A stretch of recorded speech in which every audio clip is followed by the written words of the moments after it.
PM गति शक्ति framework को लागू करने के लिए रेलवे की लैंड पॉलिसी को संशोधित करने के रेलवे के प्रस्ताव को कैबिनेट ने दी मंजूरी। इसके जरिए रेलवे 300 से ज्यादा पीएम गति शक्ति टर्मिनल्स कर सकेगा विकसित। 1.25 लाख से ज्यादा लोगों को मिल सकेगा रोजगार।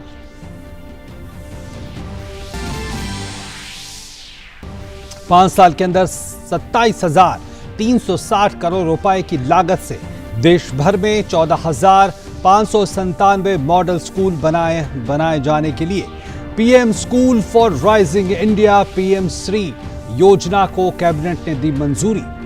राष्ट्रीय शिक्षा नीति के अनुरूप बनाए जाएंगे टेक्नोलॉजी आधारित ग्रीन स्कूल, जिसमें स्कूल और छात्र दोनों का ही परफॉर्मेंस को किया जा सकेगा ट्रैक।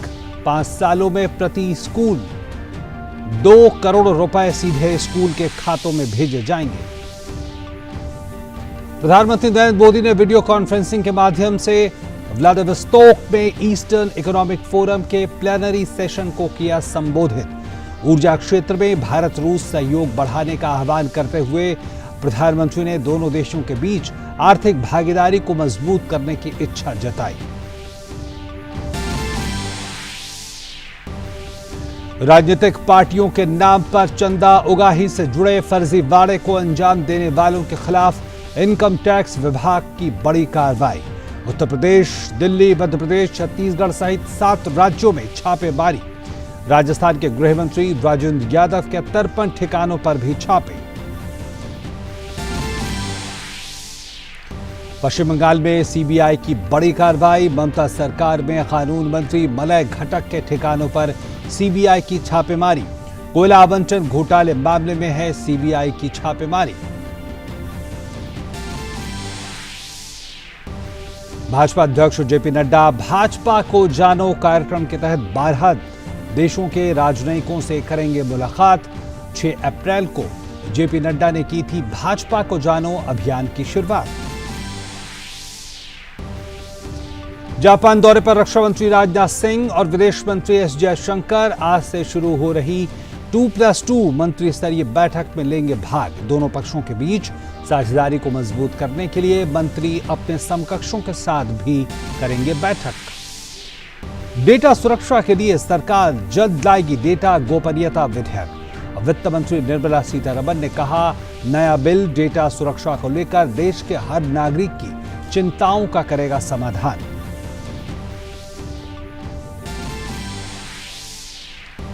दिल्ली स्थित सेंट्रल विस्टा एवेन्यू क्षेत्र में आने वाले राजपथ का नाम बदलकर किया गया कर्तव्य पथ। शहरी विकास मंत्रालय के प्रस्ताव को एनडीएमसी ने दिखाई हरी झंडी। पीएम नरेंद्र मोदी गुरुवार को कर्तव्य पथ का करेंगे नामकरण और उद्घाटन। सीएम योगी ने इस फैसले को भारत का सनातन उद्घोष बताया।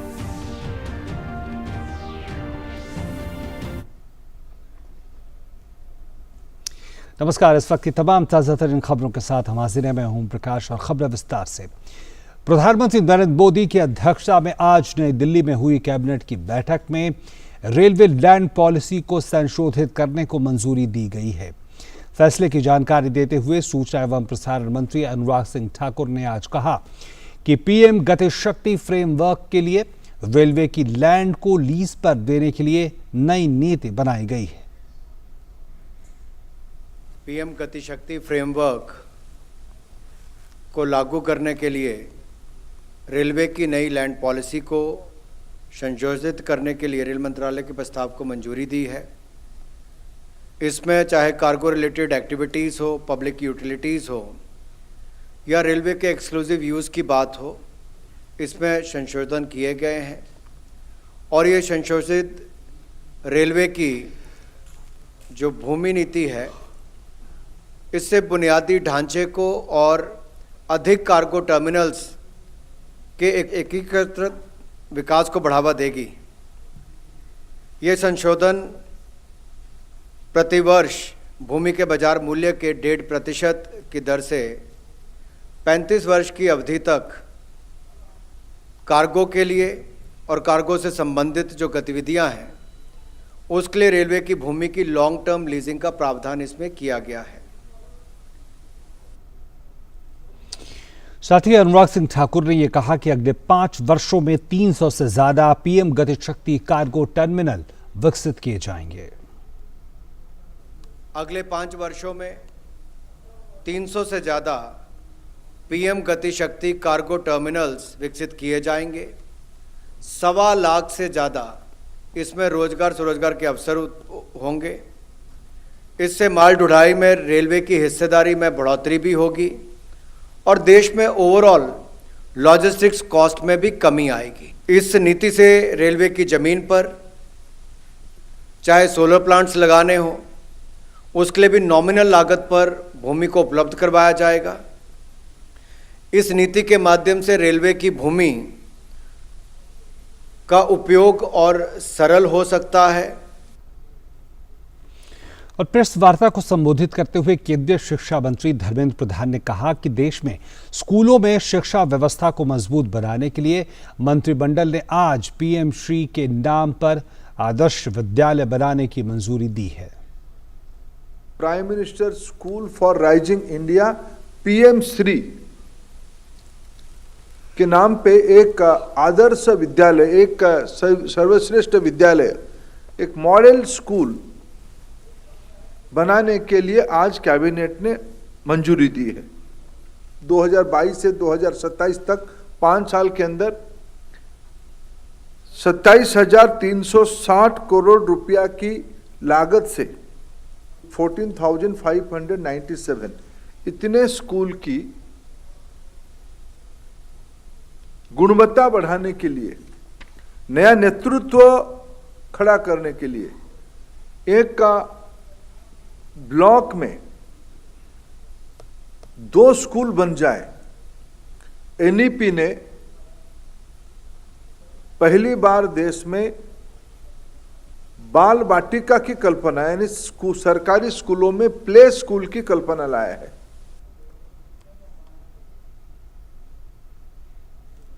और साथ ही धर्मेंद्र प्रधान ने कहा कि देश में बनाए जा रहे नए स्कूल वैश्विक जरूरतों को ध्यान में रखकर बनाए जाएंगे। स्कूल विश्व की आवश्यकता को ध्यान में रखते हुए ग्रीन स्कूल की कल्पना से बनाई जाएगी। उसके कुछ फीचर्स भी रखा गया है। ये स्कूल टेक्नोलॉजी ड्रिवन होगा। ICT, digital lab, digital library, learning tools भी डिजिटली रहेगा। वोकेशनल एजुकेशन इस स्कूल में पढ़ाया जाएगा। एंटरप्रेन्योरशिप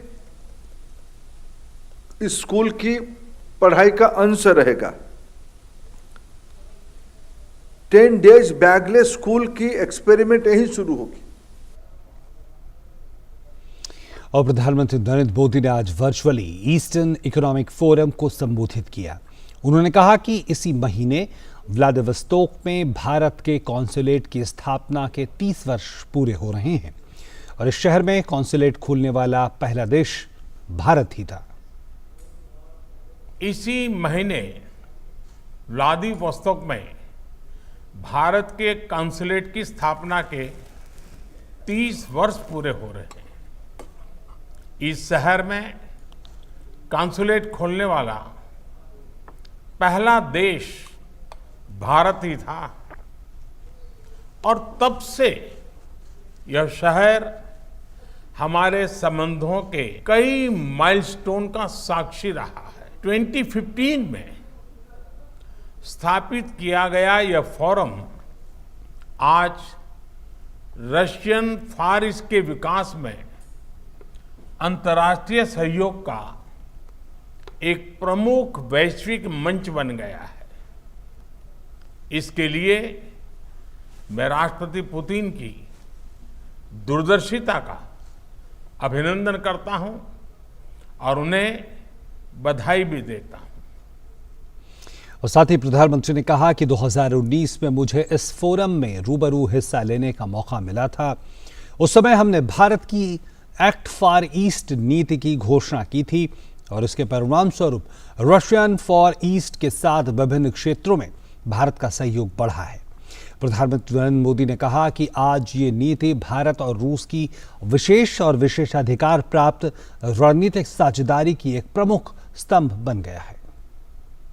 2019 में मुझे इस फोरम में रूबरू हिस्सा लेने का मौका मिला था। उस समय हमने भारत की एक्ट फॉर ईस्ट नीति की घोषणा की थी और परिणाम स्वरूप रशियन फॉर ईस्ट के साथ विभिन्न क्षेत्रों में भारत का सहयोग बढ़ा है। आज यह नीति भारत और रूस की special and privilege strategic partnership की एक प्रमुख स्तंभ बन गई है। और साथ ही प्रधानमंत्री मोदी ने कहा कि भारत आर्कटिक विषयों पर रूस के साथ अपनी भागीदारी को मजबूत करने के लिए इच्छुक है। ऊर्जा के क्षेत्र में भी सहयोग की अपार संभावनाएं हैं। ऊर्जा के साथ साथ भारत ने फार्मा और हीरे के क्षेत्र में भी रशियन फॉर ईस्ट में महत्वपूर्ण निवेश किए हैं। इंटरनेशनल नॉर्थ साउथ कॉरिडोर की बात करें, चेन्नई व्लादिवोस्तोक मैरीटाइम कॉरिडोर की या नॉर्दर्न सी रूट की, भविष्य में कनेक्टिविटी हमारे संबंधों के विकास में महत्वपूर्ण भूमिका निभाएगी। भारत आर्कटिक विषयों पर रूस के साथ अपनी भागीदारी को मजबूत करने के लिए इच्छुक है। ऊर्जा के क्षेत्र में भी सहयोग की अपार संभावनाएं हैं। ऊर्जा के साथ साथ भारत में फार्मा और डायमंड्स के क्षेत्रों में भी रशियन फार ईस्ट के महत्वपूर्ण निवेश किए हैं। और साथ ही प्रधानमंत्री ने कहा कि आज के वैश्वीकृत दुनिया में विश्व के किसी एक हिस्से की घटनाएं पूरे विश्व पर प्रभाव पैदा करती हैं। यूक्रेन संघर्ष और कोविड महामारी से ग्लोबल सप्लाई चेन पर बड़ा असर पड़ा है। खाद्यान्न, उर्वरक और ईंधन की कमी विकासशील देशों के लिए बड़ी चिंता के विषय हैं। प्रधानमंत्री ने कहा कि यूक्रेन संघर्ष की शुरुआत से ही हमने कूटनीति और वार्ता का मार्ग अपनाने की आवश्यकता पर जोर दिया है। हम इस संघर्ष को समाप्त करने के लिए सभी शांतिपूर्ण प्रयासों का समर्थन करते हैं। ग्लोबलाइज्ड वर्ल्ड में विश्व के किसी एक हिस्से की घटनाएं पूरे विश्व पर प्रभाव पैदा करती है। यूक्रेन संघर्ष और कोविड महामारी से ग्लोबल सप्लाई चेन्स पर बड़ा असर पड़ा है। फूड ग्रेन, फर्टिलाइजर और फ्यूल की कमी विकासशील देशों के लिए बड़ी चिंता के विषय है।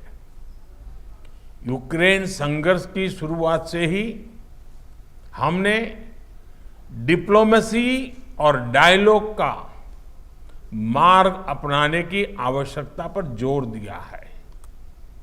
हम इस संघर्ष को समाप्त करने के लिए सभी शांतिपूर्ण प्रयासों का समर्थन करते हैं। और रुक रहे हैं छोटे से ब्रेक के लिए, आप बने रहें डीडी न्यूज के साथ।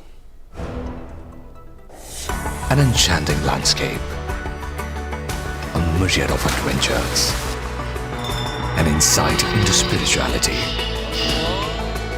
a glimpse of history. Experience the diversity. Ladakh Tourism. Discover yourself. Under the visionary leadership of Honorable Prime Minister Shri Narendra Modi, the Ministry of Ayush has set up an export promotion council. पारंपरिक और आधुनिक इलाज की साझा ताकत को मजबूत करना होगा। आयुष और मॉडर्न हेल्थ केयर का एक साथ एक बराबर विकास होगा, तभी बेहतर स्वास्थ्य समाधान हम तैयार कर पाएंगे। Owing to our Prime Minister Shri Narendra Modi's efforts and focused approach, the market size for Ayush streams, including Ayurveda, Yoga and Naturopathy, Unani, Siddha, Sova Rigpa and Homeopathy, has crossed over $18.2 billion, growing at 17% every year. The Ayush Excel will add to this growth by facilitating ease of doing business and reducing compliance burden for Indian exporters. It will facilitate the promotion, publicity, and exports of India's Ayush for global good and establish worldwide recognition of Ayush streams as system of medicine. Ayush Excel shall also monitor the observance of international standards and regulations by exporters and will bring India's traditional medicinal sciences to the world in their full glory.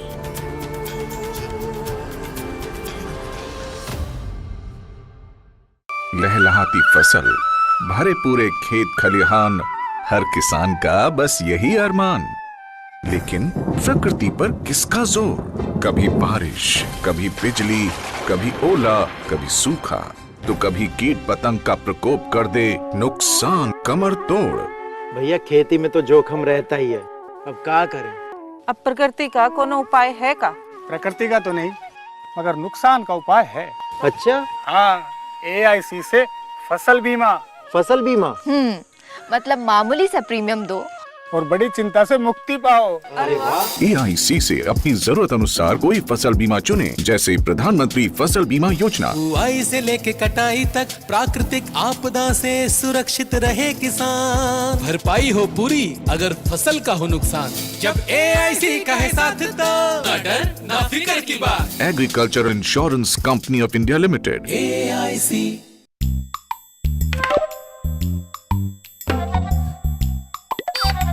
आप पूरी तरह स्वस्थ रहना चाहती हैं या कुछ कम? पूरी तरह। तो खरीदते समय पूरी बात देखिए ना, +F का निशान। +F? रोज के खाने में कई पौष्टिक तत्वों की कमी रह ही जाती है, जिसका असर हमारे शरीर, दिमाग और उसकी वजह से पढ़ाई, रोजी रोटी, तरक्की हर चीज पे पड़ता है। आपकी भी। इतना खाता हूँ तब भी कमी? संपूर्ण पोषण की। इसलिए आटा, चावल, नमक, तेल और दूध खरीदते समय प्रोडक्ट पे +F के निशान पे नजर रखिए। इनमें विटामिन और आयरन जैसे तत्व नियमित और बारीक मात्रा में डाले जाते हैं, इसलिए देखने, पकाने के तरीके और स्वाद में कोई फर्क ही नहीं। कोई फर्क ही नहीं है तो डालते ही क्यों है? सिर्फ एक चीज पे बहुत फर्क पड़ता है, सेहत पे। Better nutrition for a better life. Start using products with +F logo from today.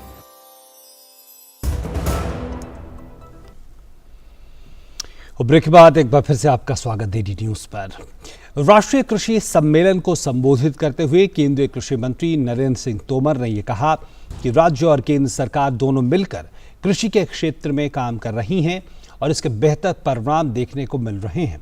उन्होंने कहा कि केंद्र सरकार द्वारा संचालित फसल बीमा योजना के तहत अब तक 1,22,000 करोड़ रुपए की राशि किसानों को मुआवजे के रूप में दी जा चुकी है और इस योजना पर और अधिक काम करने की आवश्यकता है ताकि बाकी किसानों को भी फसल बीमा योजना का लाभ मिल सके। अब फसल बीमा योजना को अगर हम देखें तो ध्यान में आएगा कि अभी तक लगभग 1,22,000 करोड़ रुपया जिन किसानों का नुकसान हुआ उनको मुआवजे के रूप में भरपाई हो गई। अब 1,22,000 करोड़ रुपए का मुआवजा बढ़ना ये सामान्य बात नहीं है, लेकिन अब आज चुनौती इस बात की है कि फसल बीमा योजना के संपर्क में सब लोग हैं क्या, जो नहीं है वो आ सकते हैं क्या, और जो किसान फसल बीमा योजना के अंतर्गत कवर नहीं है उन तक बीमा योजना की पहुंच कैसे बन सकती है। हमारे यहाँ जितने किसान हैं, अगर ये सबके सब किसान फसल बीमा योजना में कवर हो जाएं तो मैं समझता हूं कि बीमा योजना का स्वरूप ही बदल जाएगा। दिल्ली के ऐतिहासिक राजपथ को अब कर्तव्य पथ के नाम से जाना जाएगा। सरकार ने ऐतिहासिक राजपथ और राष्ट्रपति भवन से लेकर इंडिया गेट तक फैले सेंट्रल विस्टा लॉन का नाम बदलकर कर्तव्य पथ कर दिया है। नई दिल्ली नगरपालिका परिषद ने राजपथ और सेंट्रल विस्टा लॉन का नाम बदलकर कर्तव्य पथ करने की घोषणा की है। इस संबंध में आज केंद्रीय मंत्री मीनाक्षी लेखी ने कहा कि आजादी के अमृत महोत्सव के अवसर पर गुलामी के प्रतीकों को खत्म किया जा रहा है। प्रधानमंत्री जी ने ये बात पहले भी कही थी कि 75 साल आज़ादी के पूरे हुए, आज़ादी का अमृत महोत्सव देश मना रहा है और आज़ादी का अमृत महोत्सव जब देश मना रहा है तो जितने भी चिन्ह हैं, जितने भी निशान हैं एक गुलाम भारत के और इंपीरियलिस्टिक पॉलिसीज़ के, उसको हमें बदलना होगा। और जो सेंट्रल विस्टा का निर्माण किया गया, जिस प्रकार से पार्लियामेंट का निर्माण जारी है, और उस सेंट्रल विस्टा का निर्माण ही नहीं बल्कि वो प्रेरणा के रूप में हर भारतीय के मन में एक संदर्भ पैदा कर सके और आज़ादी के अमृत महोत्सव के दौरान हम सब लोग आने वाले भारत की तस्वीर अपने हाथों से निर्माण कर सके, यही हम सबकी प्रेरणा हो। और प्रधानमंत्री जी के कथा अनुसार इसका जो नाम है वो कर्तव्य पथ किया गया है।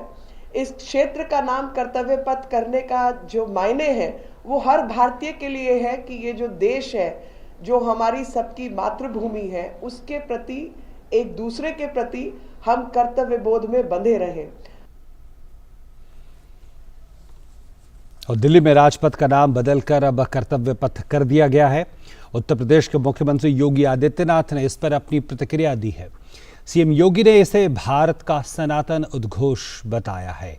एक ट्वीट में सीएम योगी ने कहा कि कर्म ही पूजा है, दिल्ली का राजपथ अब कर्तव्य पथ कहलाएगा, ये भारत का सनातन उद्घोष है।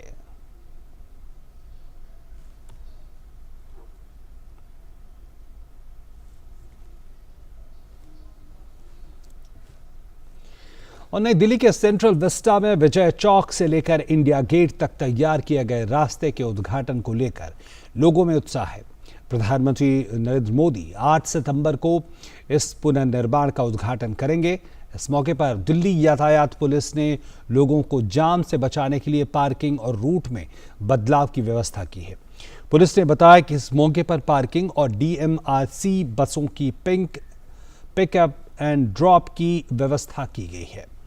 डीसीपी यातायात ने यहां आने वाले लोगों को आसपास के उन रास्तों की भी जानकारी दी जिन पर उन्हें भीड़ भाड़ का सामना करना पड़ सकता है।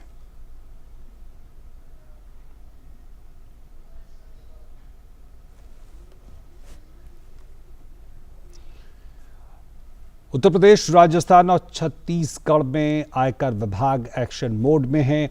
आयकर विभाग ने 7 राज्यों की छापेमारी की है, 7 राज्यों में छापेमारी की है और बताया जा रहा है कि राजनीतिक फंडिंग को लेकर यह छापेमारी की गई। उत्तर प्रदेश, राजस्थान, छत्तीसगढ़ में बड़े स्तर पर आयकर विभाग की ओर से कार्रवाई की गई है। यूपी में समाजवादी क्रांतिकारी पार्टी के राष्ट्रीय अध्यक्ष गोपाल राय के घर पर आयकर विभाग कार्रवाई कर रही है। हुसैनगंज के छितवापुर इलाके में उनका आवास है। वहीं राजस्थान के गृह राज्य मंत्री राजेंद्र यादव के 53 ठिकानों पर इनकम टैक्स के छापे पड़े हैं। राजेंद्र यादव के शिक्षा संबंधी कई बिजनेस हैं। वो मुख्यमंत्री अशोक गहलोत के करीबी मंत्री हैं। सूत्रों ने बताया कि ये छापेमारी मिड डे मील और पौष्टिक आहार बनाने वाले निर्माता, सप्लाई करने वालों, उनके सहयोगियों और परिचितों के यहाँ की जा रही है। बताया जाता है कि सबसे ज्यादा 37 ठिकानों पर छापेमारी जयपुर और कोटपुतली में की जा रही है। जयपुर में निर्माता और सप्लायर के घर, फैक्ट्री, कार्यालय, गोदाम और कोटपुतली में सहयोगियों के ठिकानों पर जांच चल रही है। इसके साथ ही इनके सहयोगियों के दिल्ली में 8, महाराष्ट्र में 7 और उत्तराखंड में 1 ठिकाने पर कार्रवाई चल रही है। इसके अलावा छत्तीसगढ़ में आयकर विभाग ने कई कारोबारियों के ठिकानों पर छापेमारी की है। रायपुर में शराब कारोबारी अमोलक सिंह भाटिया के घर आईटी की रेड जारी है। आयकर विभाग की टीमें उत्तर प्रदेश के गाजियाबाद और लखनऊ के साथ ही दिल्ली, गुजरात, हरियाणा के गुरुग्राम और छत्तीसगढ़ की राजधानी जयपुर में रेड चल रही है। और दिल्ली में जनराज पार्टी के दफ्तर में इनकम टैक्स की छापेमारी चल रही है। दिल्ली में ही अभिषेक कृष्णा नाम के वकील के दफ्तर में चल रही छापेमारी है और इस राजनीतिक पार्टी के नाम पर ब्लैक मनी को वाइट करने का आरोप है।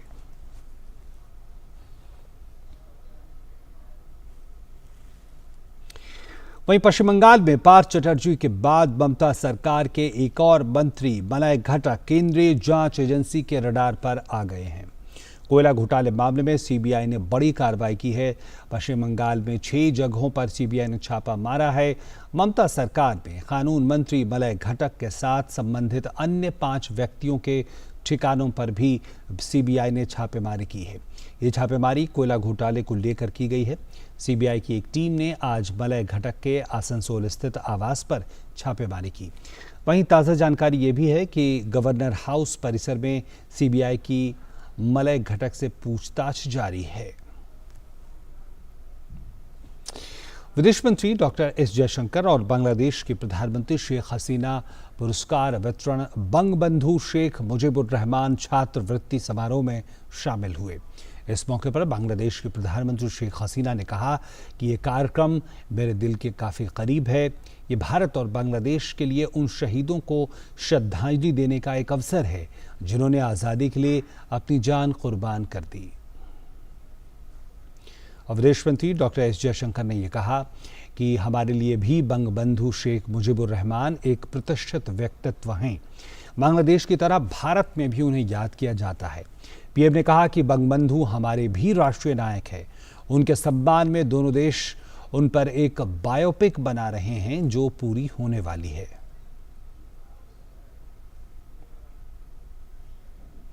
इसी के साथ इस बुलेटिन में इतना ही। नमस्कार।